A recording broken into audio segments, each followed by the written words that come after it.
Queridos amigos, estamos iniciando con Yarañe Antiguo Testamento. Estamos con el segundo libro de Samuel, el capítulo 13. Hoy queremos estudiar el versículo 11. Pero cuando se le acercó para que comiera, él la sujetó y le dijo: ven, acuéstate conmigo, hermana mía.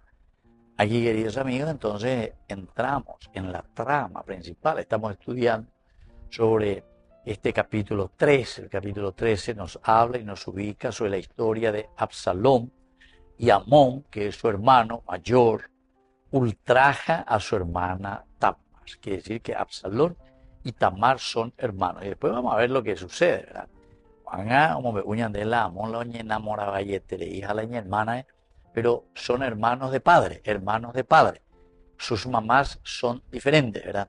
Y entonces Amón estaba tan apasionado que cayó enfermo de amor por su hermana Tamar. Como ella era virgen, Amón pensaba que sería imposible entonces acercarse a ella. Entonces trama todo esto. Este amigo suyo es el que, Jonadab, hijo de Simá, hermano de David, es decir, directamente es su primo, ¿verdad? Que era muy astuto, muy astuto.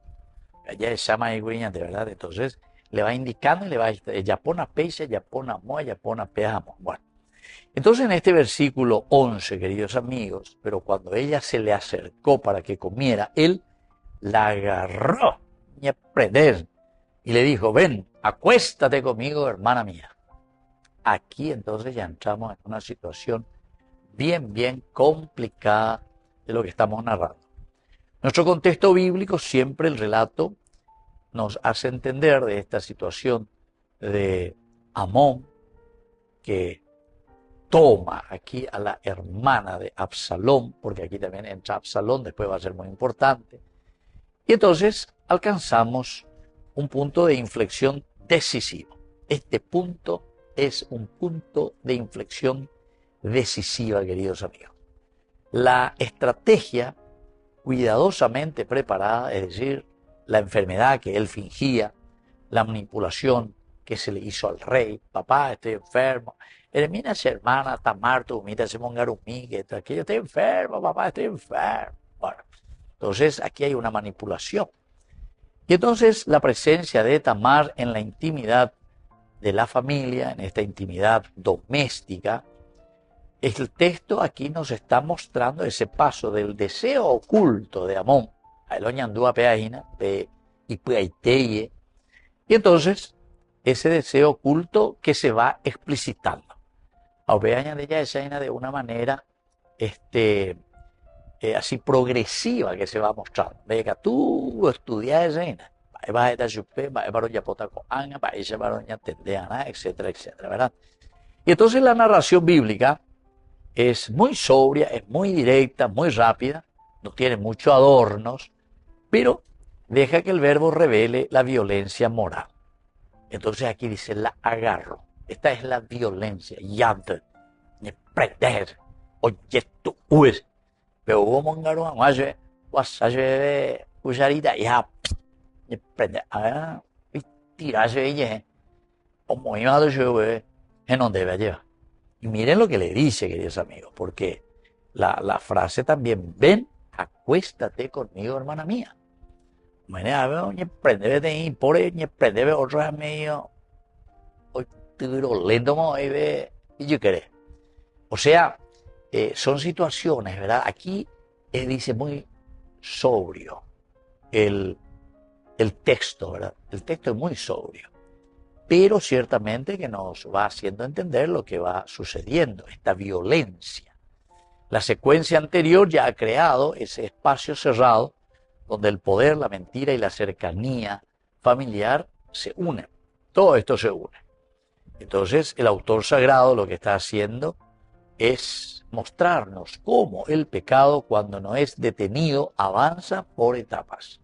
Entonces el pecado, si uno no corta, queridos amigos, va y va y va y va avanzando de a poquito. De la fantasía, de un plan, porque decía que al comienzo él dice, Amón pensaba que sería imposible acercarse a ella. Pero hoy lleva que nos decía en el versículo 2, que sería imposible acercarme a ella. lo prohibido. Pero sin embargo, hay un plan de fantasía que ahora se está haciendo realidad. La palabra de Amón rompe definitivamente el orden.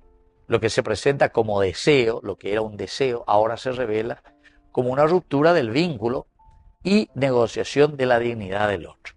Es una ruptura, queridos amigos, entonces con la misma persona, es decir, con Tamar, con su hermana. Y por ahí te digo, lleva de Sherahu, Gesed, misericordia, ñangareco, pero ya desde el comienzo, pues desde el vamos, ya había algo negativo, porque estaba fingiendo, queridos amigos. Su intencionalidad era otra. Por eso que esto es importante. Cuando hay un libro político para políticos, yo siempre digo eso para que entendamos y nos entendamos. Si nosotros en nuestra cabecita desde el comienzo ya tenemos el querer robar, el querer mentir, el querer enriquecer, ¿cuánta tajada voy a sacar de esto? ¿Entienden? Entonces, queridos amigos, ahí nosotros ya estamos fundiendo la cosa. Estamos fundiendo. Pero hay tiempo de conversión. Hay tiempo para entender.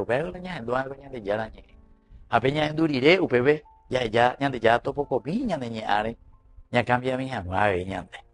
Volvemos enseguida con más de Yarañe Antiguo Testamento.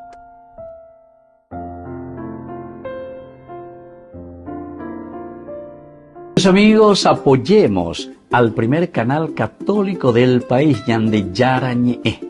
Aquí nosotros les presentamos el QR.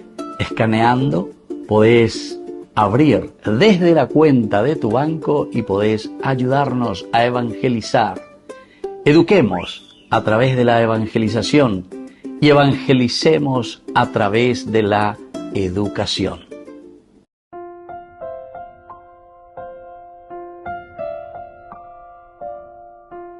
Queridos amigos, seguimos con Ñande Yarañe Antiguo Testamento. Estamos nosotros con el segundo libro de Samuel. Estamos con el capítulo 13, versículo 11. Pero cuando se le acercó para que comiera, él la sujetó y le dijo: ven, acuéstate conmigo, hermana mía. Nuestro contexto histórico en este Israel monárquico que estamos viviendo, David, el rey, la familia real debía ser modelo siempre de justicia y de fidelidad a la ley. La modelo. Entonces pero sin embargo, la casa de David ya está herida por el pecado del rey. Entonces, eso ya hijo. Justicia, fidelidad, no lleva con el pecado de David, que nosotros habíamos visto en el capítulo 11, con Aña y Medina en el capítulo 13. O sea que ya viene la influencia en la misma descendencia, en los hijos. Este pecado de David se convierte en el escenario de una violencia que refleja el desorden interno ya, dentro de la casa, dentro de la familia, dentro de lo palaciego. Algo prácticamente Urucamo y Pecuña lleva y por interior esa la vez, sabe, pero ya o estaba haciendo su purificación, dice. Ahora, hoy en día lleva, mientras la imena o ñoina, Urias, elitita, ¿verdad? Y así, queridos amigos, nos va mostrando cómo históricamente también el incesto, aquí entendido, sobre todo Amón, porque es el hermano de Tamar, es una transgresión grave que encontramos en la Torá. La Torá, en el capítulo 18 del libro de Levítico, condena total todo lo que es el aspecto incestual, del incesto entre parientes, se dice Obeaina, lleva. No solo por razones morales, queridos amigos, sino porque destruía la estructura básica de la comunidad. Destruía la estructura básica de toda comunidad. El texto subraya la tragedia política y religiosa. El pecado del padre ha debilitado el orden moral de la casa. El ejemplo arrastra ya le lleva a la itúa ya puedo ir muy. Así, queridos amigos, encontramos aquí y miramos dentro de un contexto cultural antropológico que llamar hermana mía, y después le va a decir acuéstate conmigo, no es un gesto afectivo, sino que es una perversión del lenguaje de parentesco. Hermana mía. Porque mi expresión mía ya va mucho más allá entonces de lo que es un afecto ordenado, ¿entienden? Aquí más bien es un afecto perverso. Y por eso en la mentalidad bíblica la palabra crea relación y protege el vínculo. Aquí, sin embargo, el lenguaje es usado para violentarlo. Hermana mía, como forzando, ¿verdad? Entonces aquí, da yo y la añade, ya pota peñe, estilo kuno huye ya pues. Hermanita, mi hermanita, hermanita mía. No, da ahí, ¿verdad? Más o menos que como dice ahí en el versículo 11, ¿verdad? Dice, ven, acuéstate conmigo, hermana mía. Entonces, y catúa veña de entonces, hipogiveina la m. En la expresión, pues nosotros decimos mucho también lo que queremos comunicar, ¿verdad? Ñenoga a veces, entonces, hermana mía. Ñenoga a veces, lleva. Si yo que ñenoga a veces, o sea, es una expresión un poco más dura, ¿verdad? No es tanto de afectividad. Ahora, la cercanía corporal, porque decíamos que el yad, la autoridad, y llevar era llevar, se los acercó, dice, el brazo, la mano, para que comiera la comida, que debía expresar cuidado y servicio, porque eso es lo que está expresando. Ahora esa mano de servicio, esa mano de generosidad, es transformada en ocasión de dominio por su hermano Amón, ¿verdad? Porque la mano de Amón significa el yad, la fuerza que está queriendo esclavizar. No romantiza ni suaviza la escena, sino que es el deseo sin límite, que deshumaniza tanto a quien lo padece como a quien lo ejerce. Entonces, queridos amigos, esto es importante, ¿verdad? Que tengamos un poco en cuenta. Esa mano que se vuelve autoritaria, esa mano que cae sobre, en este caso, está cayendo sobre esta persona, sobre su hermana, ¿verdad?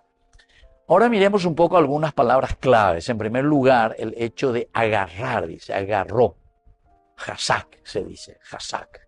Hasak es un verbo hebreo utilizado para tomar con fuerza, bella esa huella, ni aprender, dominar, imponerse. No se trata de un gesto impulsivo, sino de una acción de poder. Y en la Biblia, la palabra hasad puede tener sentido positivo cuando describe la fuerza que sostiene o que protege, ¿verdad? El hasad.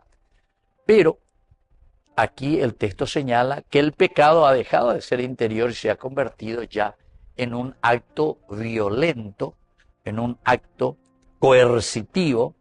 La fuerza, entonces, que ya no se mueve por una verdadera justicia, sino que por una acción de fuerza y de violencia. Volvemos enseguida con más de Yarañé Antiguo Testamento.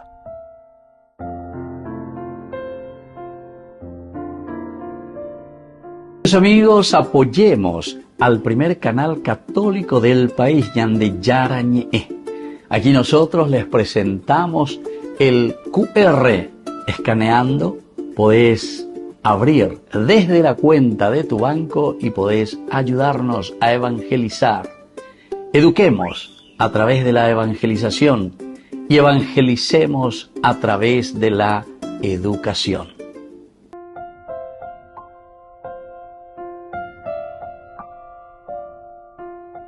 Queridos amigos, seguimos con Yarañé Antiguo Testamento. Estamos nosotros con el segundo libro de Samuel. Estamos en el capítulo 13, el versículo 11. Pero cuando se le acercó para que comiera, él la sujetó y le dijo, ven, acuéstate conmigo, hermana mía. Ya hemos dicho, la expresión hermana mía aquí sale un poco del contexto afectivo, cariñoso, sino que es como que la violencia, la mano, ni prenderse. Por eso esta palabra clave, decíamos, el hecho de agarrar. La agarró, dice, le agarró el hasak. Hasak quiere decir esa violencia.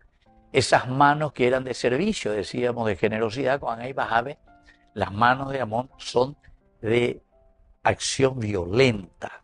En lugar de proteger, la mano que te protege, que te ayuda a luchar, sin embargo, ahora se está haciendo violenta. Y hablábamos también de la justicia. Muchas veces hablamos de una justicia pero más bien que es violencia. Queridos amigos, aquí la palabra también hermana. La palabra hermana, ajot, se dice en hebreo. Ajot, mi hermana. Esta palabra que debería evocar protección porque normalmente es el hombre el que protege a su hermana, el que protege entonces a la persona que está a su lado. Igual y límites es usada ahora de manera muy trágica. ¿Por qué? Y porque justamente como el autor sagrado aquí nos está queriendo mostrar, acentúa una palabra que es la palabra hermana, pero que designa a la persona confiada al cuidado. Es decir, yo te confío a esta persona, pero al confiar a esta persona no estamos dejándole a su libre arbitrio, al deseo. Ella posee, ella posee a ella, etcétera, de acuerdo al trato que vos le querés dar. No, sino que aquí, queridos amigos, es el hecho de que verdaderamente Amón lo que está haciendo es profanar, está profanando. Entonces, queridos amigos, algo demasiado grande que es el vínculo, ese linaje de familia, está profanando. A eso nosotros le llamamos ciertamente el famoso incesto, ¿verdad? Pero esa es una profanación del linaje, de la familia, de la cercanía. Y así entonces se utiliza un lenguaje supuestamente de cercanía, un lenguaje familiar, pero sin embargo es simplemente para justificar, ¿qué cosa? Una transgresión.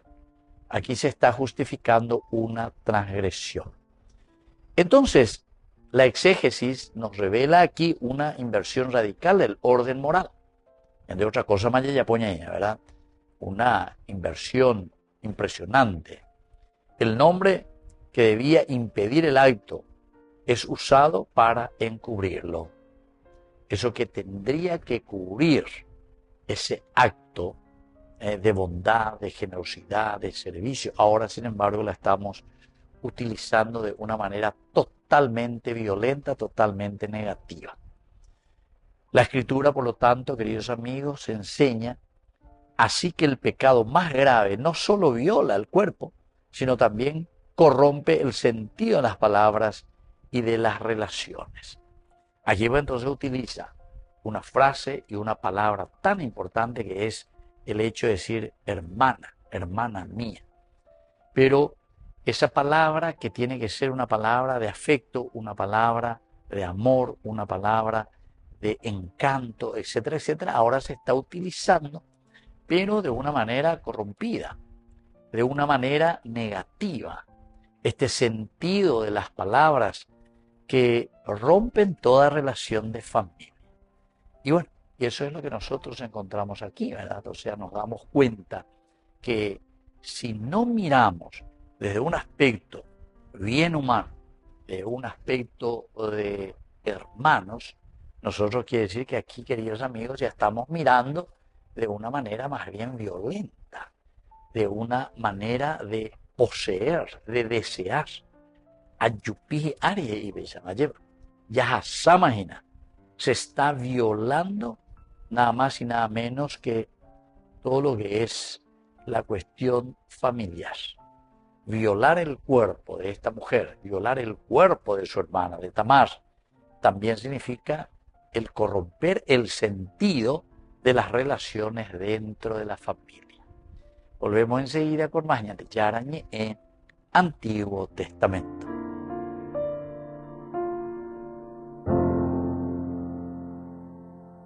Amigos, apoyemos al primer canal católico del país, Yande Yarañe. Aquí nosotros les presentamos el QR. Escaneando, podés abrir desde la cuenta de tu banco y podés ayudarnos a evangelizar. Eduquemos a través de la evangelización y evangelicemos a través de la educación.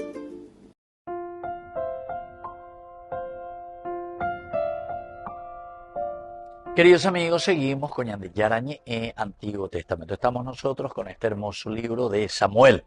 Segundo libro de Samuel, el capítulo 13, versículo 11. Pero cuando se le acercó para que comiera, él la sujetó y le dijo: ven, acuéstate conmigo, hermana mía. Bueno, vamos a ver un poco aquí, dentro de nuestro estudio bíblico, queridos amigos, este versículo enseña que el pecado no surge de improviso. El pecado, queridos amigos, no surge de improviso, ¿verdad? Sino que crece cuando no se lo confronta a tiempo. Cuando no se lo confronta a tiempo, entonces el pecado va creciendo. Y en nuestra sociedad también esto es lo que suele suceder, ¿verdad? Nosotros dejamos pasar, hoy qué ojo la pecado, hoy qué ojo. Entonces después al final de cuentas todo el mundo, para todo el mundo ya es lo mismo, ¿verdad? Lo mismo. O pues yo, o prende otro, o pues yo peo y me voy peo y me voy muy peo. O sea, el pecado, queridos amigos, poco a poco va entrando, pero eso no es algo que se improvisa. Eso no se improvisa. Todos somos conscientes de nuestras acciones. Ahora, que nosotros nos supimos dominar nuestras tentaciones, esa es otra cosa. Pero no confundamos las cosas. El blanco es blanco y el negro es negro, ¿entiendes? O sea, en ese sentido es lo que nosotros le llamamos lo doctrinal. Upea con la doctrina. Doctrina, la docta, quiere decir justamente, viene de la palabra verdad, ¿verdad? Del amén. Upea con la dice. Bueno, pero esa es una cosa, la doctrina, lo doctrinario, la docta, la verdad es una cosa. Y eso es como 2 más 2 es 4. Aunque vos quieras, 2 más 2 y me diga que es 5, y 2 más 2 es 10, y 2 más 2 es 8, eso vos sos el que estás creando. Pero vos sabés bien que 2 más 2 es 4. De ahí cuál pone. Entonces, es lo igual. Entonces, me acostumbra, me tuve. Entonces, no surge de una improvisación, sino que quiere decir que nosotros mismos, deliberadamente, peando la pecado, cuando entra el aspecto deliberativo, porque erei cuajaina lo iba ahí, upean derecha, pues, harei cuapona, humianda ya pues, vayan a jajina. Bueno, entonces la sociedad se va normalizando los deseos desordenados. Aplica tu humor, o vete en secta, o vete en religión, o vete en protestante. Sí, aquí vengan todos, aquí sirve todo, aquí total, Dios te ama, Dios te quiere. No, la doctrina es la doctrina, querido amigo. Y esa es intrínseca a la ontología del hombre. Pero la ontología del hombre responde a la ontología de Dios, ¿entiendes? Pero así de sencillo. Ahora que queramos desvirtuar la cosa, y lo estamos haciendo así, y que existan tantos desvirtuadores de la doctrina, de la verdad, véanse ellos, ¿verdad? Véanse ellos, porque la verdad, aunque te pique, no te guste, es la verdad, es la docta, es la esencia, es la ontología del hombre. Es como querer negar, como yo le decía, lo que es blanco y lo que es negro. O lo que es tu vida, querer negar la misma existencia del hombre, ¿entiendes? Bueno, esa es una primera enseñanza. Una segunda enseñanza es el abuso de poder que se manifiesta cuando la fuerza sustituye el consentimiento y el respeto. Porque aquí, ciertamente que hay una violencia familiar, hay una violencia institucional, hay una violencia social. Uno se impone, ¿verdad?, sobre el otro, oye, prendés, no a veces no acuéstate conmigo, hermana mía. Una tercera enseñanza es el lenguaje, que puede convertirse en instrumento de violencia cuando se separa de la verdad. Entonces, llamar amor o derecho a lo que es dominio sigue siendo una tentación contemporánea, ¿verdad? Hasta ahora. Entonces utilizo hermana mía, que parecería tener una significancia de amor, ¿verdad? De respeto. Debo ser hermanita, yo vine a ser hermanita, ya añade. Si yo que pero sin embargo aquí es la fuerza como violentando lo elemental y lo fundamental de toda relación. Una cuarta enseñanza es lo de la cercanía, que no garantiza, queridos amigos, la bondad. El ser cercanos no quiere decir, queridos amigos, si no estamos atentos, porque somos muy cercanos, etcétera, etcétera, que la cosa no puede ser también una situación peligrosa. Por eso los espacios más íntimos necesitan siempre límites éticos claros. Límites éticos claros. Algunos me dicen, no, nosotros somos los, pero somos compañeros de chiquititos. No, nosotros nos conocemos siempre, nosotros los. ¿Entienden? Querido amigo, vean ahí por, vean de existir. Entonces, hay que poner también límites éticos claros en toda relación. Y luego, una quinta enseñanza es que este texto invita a una responsabilidad comunitaria, es decir, el silencio previo del padre, de la estructura familiar, prepara también el terreno para esta tragedia. Entonces, tenemos que estar muy atentos, la sociedad, la comunidad, porque somos los que controlamos, entre comillas, no en un sentido negativo, sino que la misma sociedad es la que transmite, entre comillas, el control de la vida humana, ¿entiendes? De nuestras relaciones. Queridos amigos, me despido de ustedes y les dejo la bendición del Señor, el Padre y el Hijo y el Espíritu Santo. Amén. Hasta la próxima con más Ñande Yarañe Antiguo Testamento. Con esto concluimos nuestro programa Ñande Yarañe con el Padre Víctor Luis Cabañas.